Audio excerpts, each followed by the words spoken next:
L'actualité, c'est en direct sur Grandi TV, c'est tous les quarts d'heure. Soyez les bienvenus. On fait un nouveau point sur l'actualité du jour. Nous sommes le jeudi 28 novembre.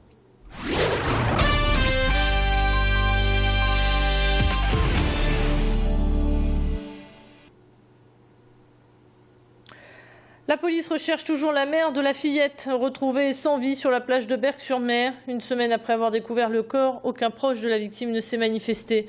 Le procureur va ouvrir une information judiciaire pour meurtre sur mineur de 15 ans.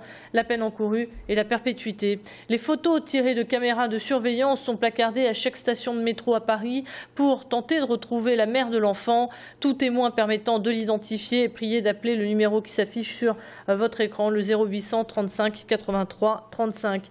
Par ailleurs, sachez qu'une marche blanche se tiendra ce samedi à Berck-sur-Mer.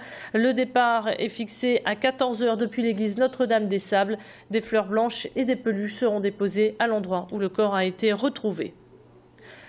Un mot de politique pour vous dire que Gérard Vignoble, le maire de Ouascal, a été condamné pour détournement de fonds. Les tribunaux correctionnels de Lille l'a condamné à 18 mois de prison avec sursis, 30 000 € d'amende et 3 ans d'inéligibilité. Le maire pourrait faire appel, ce qui ne l'empêchera pas de se représenter à la mairie en mars prochain pour briguer un 7e mandat. On poursuit avec la grève qui touche le CHRU de Lille. Anesthésistes, gynécologues, pédiatres et radiologues sont en colère. Compte tenu des gardes pratiquées la nuit, ils réclament le droit à un compte individuel de pénibilité annoncé dans le cadre de la réforme des retraites. Actuellement, seul le secteur privé y a droit. L'intérêt étant de cumuler des points pour pouvoir partir plus tôt en retraite. Il demande l'ouverture des négociations avec la ministre de la Santé, une action qui se veut avant tout symbolique puisque ce mouvement n'a altéré en rien le fonctionnement de l'hôpital. Je propose d'écouter Christian Herbe, médecin anesthésiste à l'hôpital Hurier, au micro d'Idil Gunaï.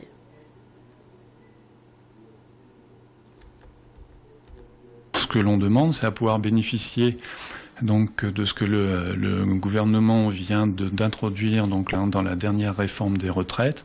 Donc c'est de pouvoir obtenir un compte individuel de pénibilité. Un petit exemple de la pénibilité, c'est pour des gens qui, comme moi, assureront donc un grand nombre de gardes, qui peut représenter au moins 5 gardes par mois. Ça peut se traduire ou ça peut correspondre par l'équivalence de 5 à 7 années de présence complémentaire sur l'hôpital. On poursuit l'actualité avec la magie de Noël. Dans moins d'un mois, le Père Noël descendra du ciel pour distribuer des cadeaux par milliers. En attendant, il ouvre et lit le courrier que lui adressent les enfants. Candice, 6 ans, lui a envoyé une lettre dans laquelle elle lui a demandé une machine à coudre, des poupées gothiques ou encore des Legos. En échange, elle lui promet d'être sage comme une image et d'être moins capricieuse.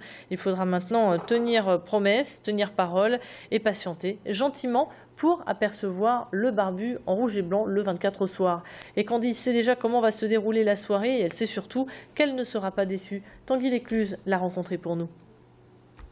Une poupée Monster High, c'est des têtes de mort. Mes copines, Louane, elle a commandé ça à Noël et c'était quand elle était petite et elle l'a eu.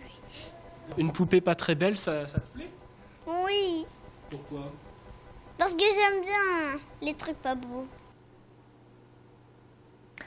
Elle est croquante, a beaucoup de goût et a séduit les membres du jury de la Fédération de boulangerie-pâtisserie.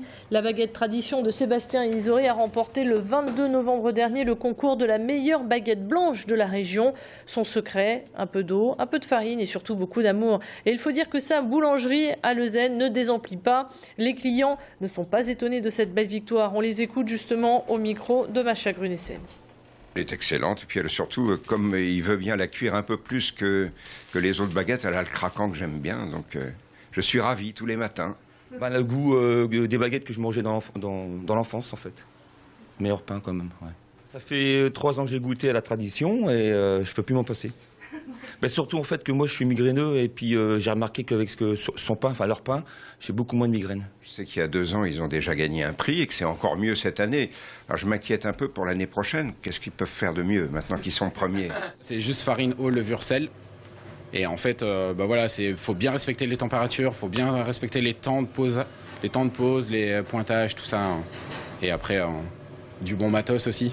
Ça, faut faire attention parce que si vous poussez trop en hygrométrie et tout, vous allez avoir des pins qui vont cloquer, qui peuvent avoir des bulles d'air à l'intérieur. On se fait beaucoup aider par le moulin pour toujours être à la pointe et toujours des nouveautés au magasin parce que les clients raffolent toujours de ces nouveaux goûts. Une petite idée de sortie à présent. Ce dimanche, le théâtre Charcot à Marc-en-Barœul vous propose un one-man show humoristique signé Bertrand de Ruivert, mais avec un objectif humanitaire et solidaire, puisque tous les bénéfices du spectacle seront reversés à des associations qui viennent en aide aux victimes du typhon qui a ravagé les Philippines il y a quelques semaines. L'artiste, qui imite formidablement bien de nombreuses personnalités, vous fera passer un agréable moment à coup sûr, et on l'écoutera au prochain quart d'heure. On termine avec la question du jour. Ce matin, dans l'édition d'Adrien Lanois, nous vous demandions si vous étiez nostalgique des années disco. Et apparemment, vous l'êtes, puisque le oui l'a emporté à 63%. C'est la fin de ce flash. Merci de l'avoir suivi. On se retrouve dans un tout petit instant pour faire le point sur votre météo. A tout de suite.